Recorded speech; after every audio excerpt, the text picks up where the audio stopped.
बहुत स्वागत है आपका हमारे खास कार्यक्रम में। मैं हूं आपके साथ साधना बत्रा।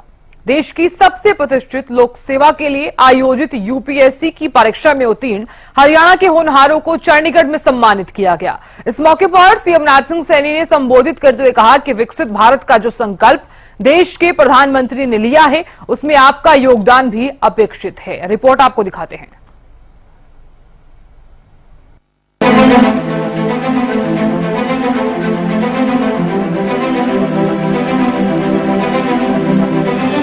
हरियाणा आज हर क्षेत्र में आगे बढ़ रहा है, चाहे वो शिक्षा का क्षेत्र हो या स्वास्थ्य का या कोई अन्य क्षेत्र। हर तरह से हरियाणा दिन दोगुनी रात चौगुनी तरक्की कर रहा है। शिक्षा के क्षेत्र में जो बदलाव पिछले 10 साल में देखने को मिला, उसका श्रेय हरियाणा सरकार को जाता है। नई प्रतिभाओं को उभारने और अभ्यर्थियों को प्रतियोगी परीक्षाओं में अव्वल बनाने के लिए हरियाणा सरकार ने कई योजनाएं बनाई और उसका असर आज धरातल पर देखने को मिल रहा है।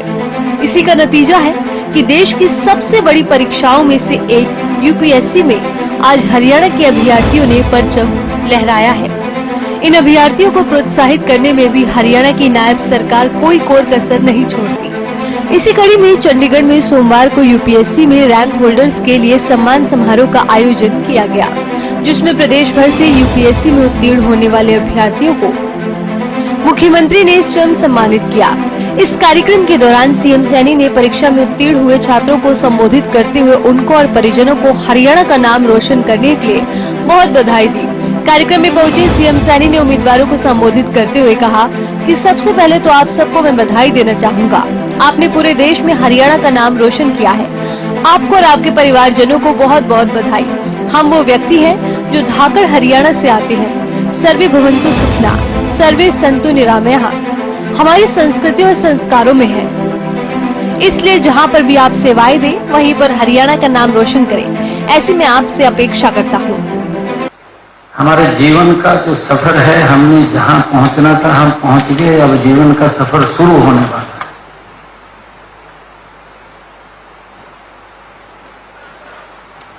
अब तक तो हमने मेहनत की है। मेहनत करके हम जिस सीढ़ी पे हमने पहुंचना था, अभी सीढ़ी और भी बाकी है। परंतु अब हमारे जीवन का भी वो कालखंड शुरू होने वाला है कि जिससे देश को आप लोगों से अपेक्षाएं हैं कि देश क्या चाहता है, देश के लोग क्या चाहते हैं। आप देश के विभिन्न क्षेत्रों के अंदर सेवाएं देने के लिए आज तैयार है।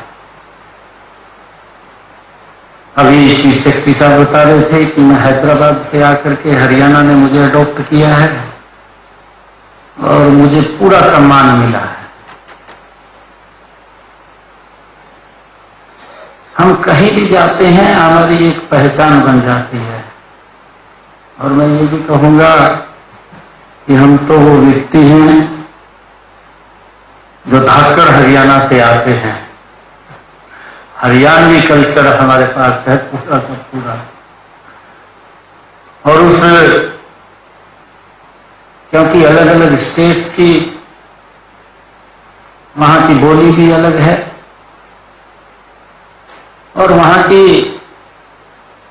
संस्कार भी अलग है, मिलेंगे। परंतु अनेकता में एकता हमें जरूर झलकती है। पूरा देश